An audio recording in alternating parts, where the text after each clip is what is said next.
Seriously? Hey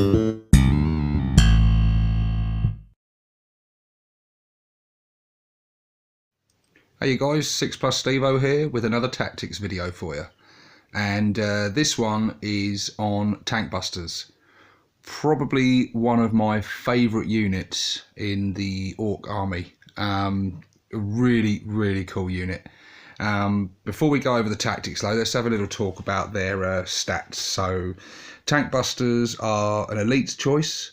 I won't go over the statistics of the Tankbustas themselves because they're boys.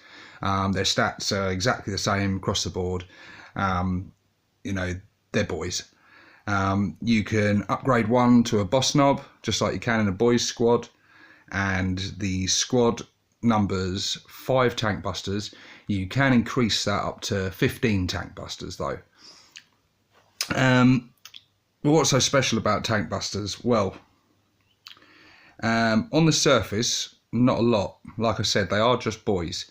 They all come equipped with rocket launchers.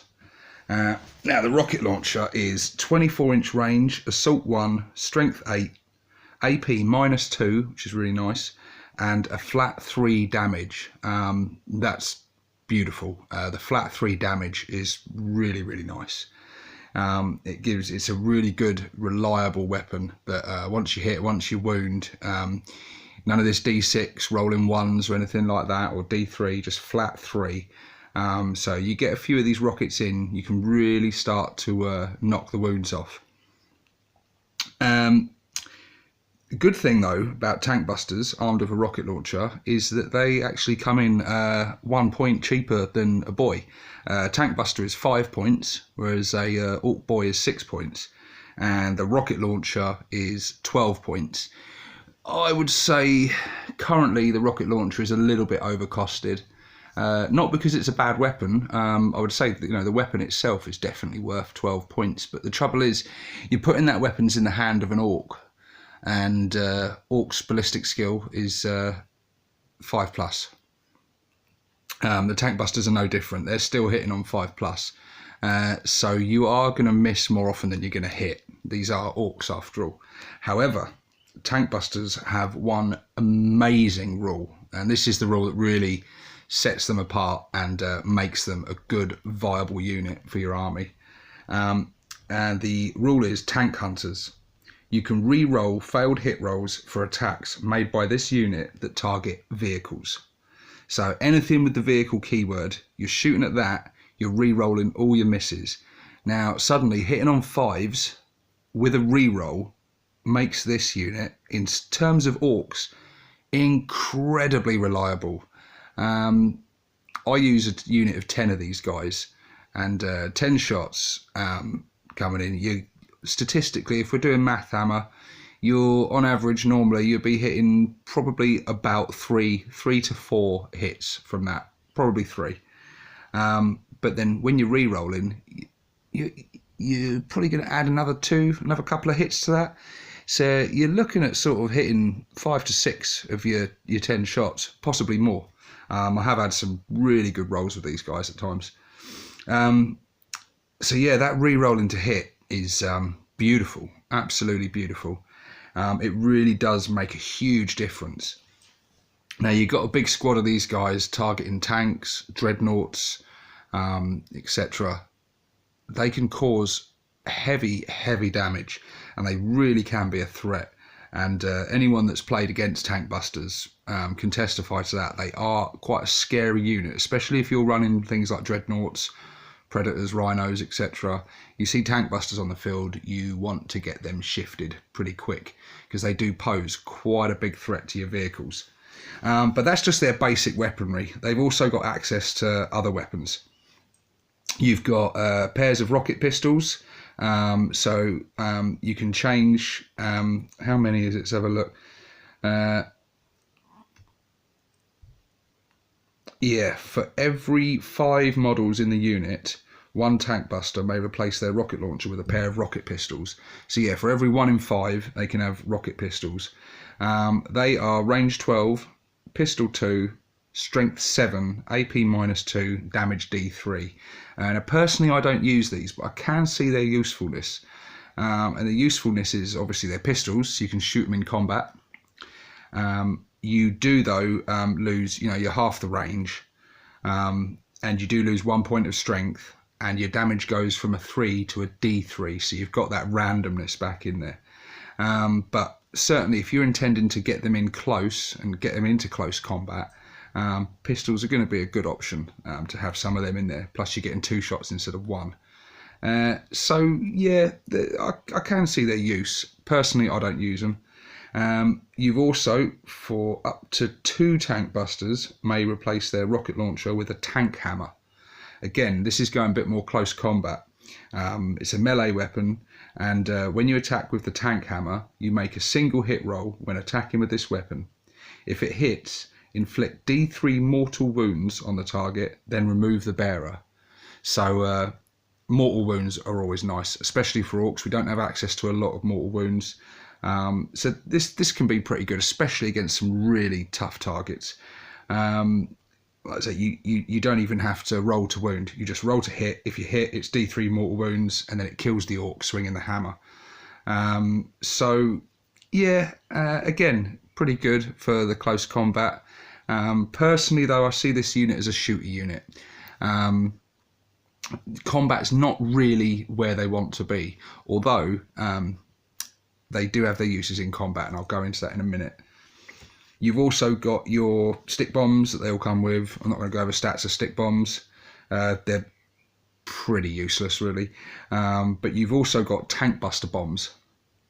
And that's a 6-inch range, grenade D3, strength 8, AP -2, damage D6. So these are pretty cool.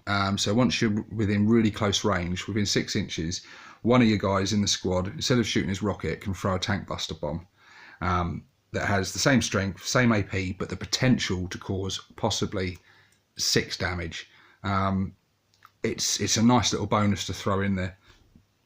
And I think it's one of those things you can quite easily forget in the heat of the game and stuff. Grenades are quite often forgotten, I think, but they do have their uses, especially if you could potentially double the damage of one of your shots. And remember, that's grenade D3, so if you're rolling insanely good, that's a potential 18 damage from one grenade. So they really are pretty damn tasty. So it's definitely worth, if you're in close range, lobbing one of the Tankbuster bombs. You could really ruin your opponent's day with those. You've also got the boss knob. The boss knob can replace his rocket launcher with something from the choppy weapons list, so the power claw, big chopper, etc. I'd never do that. I just keep the boss knob the same as the other Tankbusters with a rocket launcher.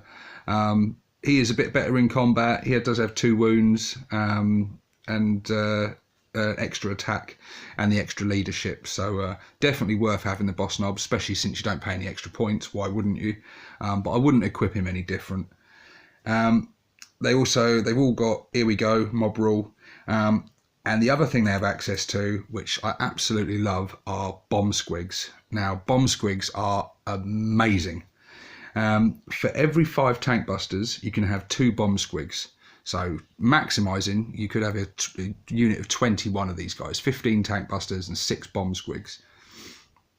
Now bomb squigs are basically suicide units. They have a range of 18, assault 1, so it works like a shooting attack from the bomb squig. Strength 8, AP -2, damage D6. So again, potentially more damage, double damage from the rocket than the rocket launcher. Potentially less, but you could use your re-rolls and stuff on that. The weapon cannot target units that can fly. Very important to remember that.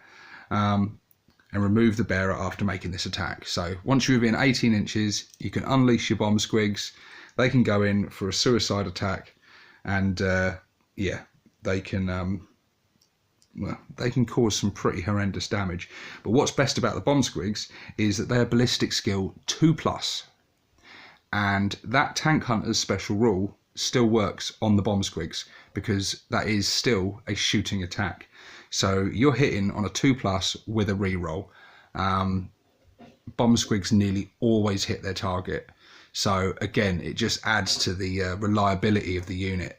Now they're a one trick pony, one shot, 10 points each though, so I think it's definitely worth the points. And if you wanted, you could also use the bomb squigs for soaking up some wounds if you didn't want your tank busters to die. So they've got that ability. They can also fight in melee, although I wouldn't recommend it. If you're doing that with them, you're wasting them. You really want to get them fired off and causing some big damage. So yeah, they've got quite a lot going for them. And like I said, remember that although I see this unit as a shooting unit, you don't really want to be getting it into combat if it can be helped. But don't underestimate them in close combat. They do have their uses. Let's say you're targeting a dreadnought. You've hit with a few rockets. You're close in. So you were within charge range, but you've hit with your rockets, maybe your bomb squigs as well. You've caused a lot of damage, and it's down to its last couple of wounds. It is worth charging these guys in to finish it off, because the Tank Hunter's special rule still works in close combat. So when you're fighting in close combat, you're still re-rolling those hits, and these are still orcs. So even the most basic orc is pretty tasty in combat. They all come with 2 attacks standard. The boss knob's got 3 attacks. You know, strength 4, weapon skill 3+. They're no slouches. And if you're just going in there just to finish off something that you couldn't quite finish off with the shooting, I've done it myself a few times and they've been pretty successful. If you are going in there and you do throw in some tank hammers and stuff, or you do equip your boss knob with a power claw or something, again, you've got that. But personally, I would just stick with the rockets and go in like that. Also, other things to take into consideration with these guys is they are squishy. They're orcs. They've got 6+ save, toughness 4. They're fairly tough, but 1 wound, 6+ save. It's not going to take a lot to kill these guys. And if someone wants them dead, they will kill them. So how do you get around that? Well, the answer's simple. Load them in a truck, load them in a battle wagon, or load them in a Skwiggoth, even better. For me personally, I load them in a truck. I like the mobility that the truck gives. The truck can carry up to 12 models, so I've got a unit of 10 with 2 bomb squigs. And they just, the truck gets them up within range. They sit within the truck, protected, you know, from the truck's 4+ save and the higher toughness. So your opponent has to put in some serious work to get them shifted. And also it means you can get them where you want them. You can get them within range of whatever target you want to be hitting. Battle wagon obviously be better because you've got, you know, you can fit up to 20, so you can get a larger squad inside a battle wagon. They're going to be offered even more resilience against incoming attacks, and being able to kick out a lot more shots. Yeah, tank busters are great. Tank busters really are great, and there's literally no downside to them, because if you come up against an army that has no vehicles in it, you haven't actually lost anything, because like I said, these guys are 1 point cheaper than a boy. So if you're running like squads of boys and you decide to, you know, for every 10 boys you throw in a rocket launcher, they're going to cost you more than the tank busters. So I don't ever see a good reason to put rocket boys in a boys mob. If you're going to upgrade, you know, you're 1 in every 10 boys, stick a big shooter on them. I would never put rocket launchers in a boys mob. I would always save those points and use them to have tank buster mob, because they're good against other things as well. Yeah, if you're not shooting at vehicles, you don't get the reroll, but like I said, you're not really losing anything. They're still 1 point cheaper than a boy with a rocket launcher. And they can pose threat to other things. You know, once all the vehicles are gone, or if there are no vehicles to shoot at, these are pretty nasty against Terminators. You know, you're knocking Terminators down, -2 off the AP, 3 damage, you're wiping out Terminators easy. Against things like bikes and stuff, they can be good. Monstrous creatures, anything like that. They really, really are a very viable unit. And I'd never, ever leave home without them. Pretty much every battle I've had with my boys, I bring my Tankbustas. It's one of the first things I write on my army lists. I've got to have my Tankbustas. They're just, when you're running orcs, you know they're shooting shit. You're hitting on 5s, so you miss with virtually everything. So to have a unit like this that is pretty reliable, those rerolls really do make a difference. You've got things like grots and stuff, and your big guns and your killer cans that are hitting on 4s, which is nice, but that's still only a 50-50 shot. I actually think 5+ with a reroll, your odds are actually a lot better. You know, you're hitting 1 in every 3 shots, and then getting another chance to do that again. Also, another tactic I like to use with these guys is from the chapter approved, the Daka stratagem. Originally, when I saw that, I didn't think it was a very good stratagem. I thought its uses were limited. Basically, when you use that stratagem, I think it's 1 CP. For every hit roll of a 6, you get another shot. And now the nice thing about that is that you roll your dice for any 6s, you get extra shot, but those extra shots also get the reroll. So I think it's one of the best units to use that stratagem with. Because for most orc units, you get the extra shots, great. You're probably going to miss with those extra shots. That's where that stratagem kind of falls down. But again, going back to their rerolls, it makes them pretty reliable, and it gives you a really good chance of hitting. And when you're paying 12 points, for each rocket launcher, you don't want to be wasting shots and missing shots. So yeah, there you are, Tankbustas. If you're playing against armies that are bringing the heavy armour, bringing the tanks, bringing the dreadnoughts, do not leave home without them. Get a squad of them, load them up in a battle wagon, load them up in a truck, squig off, get them in there, and just threaten his vehicles. Trust me, they will attract a lot of fire, but I don't think I've ever had a game where they haven't at least earned their points back, or at least cause some heavy damage to the enemy. They're a fantastic unit, definitely one of my favourite units in the index. I'm hoping when the codex comes out they get even better, because like I said, I would like to see a slight points drops on the rocket launcher. Just a little bit shaved off that would make them an even more competitive and viable unit. But anyway guys, there you go, that's my tactics video on Tankbustas. How do you use them? Do you like them? Do you think they're good? As always, leave your comments below. Give the video a thumbs up, it really helps the channel. The comments really help. Thanks again for watching guys. This is 6+ Stevo signing out.